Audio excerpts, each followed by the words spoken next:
You've talked about the challenges pertaining to the trickle-down effects of most government programs into the communities or the grassroots. Last question, please. Why do most governors, especially here in the Southeast, encounter a lot of antagonism and vilification once they leave office?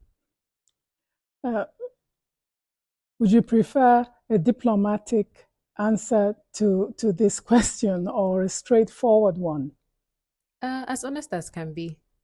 So, except for those of them who have actively created a legacy of empowerment or have deliberately set in motion a process of sound leadership succession across the political and administrative arena, the raw truth is that the average Nigerian governor in the course of an 8-year tenure, or perhaps 4, as the case may be, generates enough megawatts of resentment to power a nuclear megastation. Why do I say this? They often forget one thing, which is that legacy is not measured by how many kilometers of road or how much infrastructure you have built, but how you made the people who chose you to govern them feel. Apart from the usual litany of sins, such as uncompleted projects, unfulfilled promises, partiality towards their own particular zone, and their tendency to import conflict into communities, what is even more telling is their poor ability to manage and to sustain human relationships whilst in office.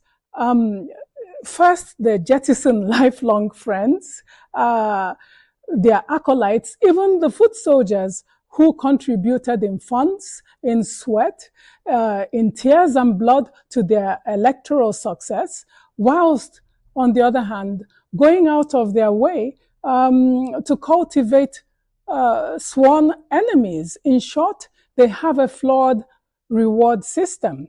Moreover, the speed at which they become addicted to the power at their disposal, wielding it like a lethal weapon, and intent on playing God in the lives of the electorate who gave them that power is incredulous.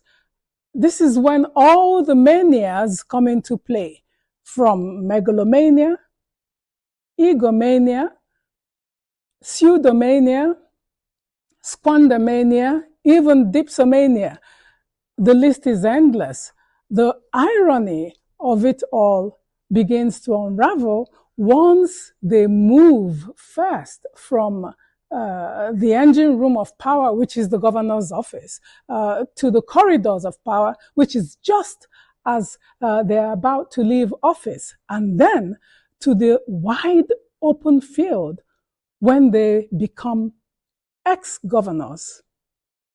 That's when the cold wind blows. That's when they look back in search of their old friends, those they avoided, denied access, and disappointed whilst in office.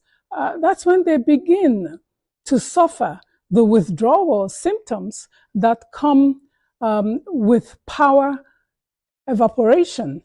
That's when they fully comprehend the term cold turkey, and that this does not necessarily refer to a large bird that is frozen, and that even rats will desert a sinking ship.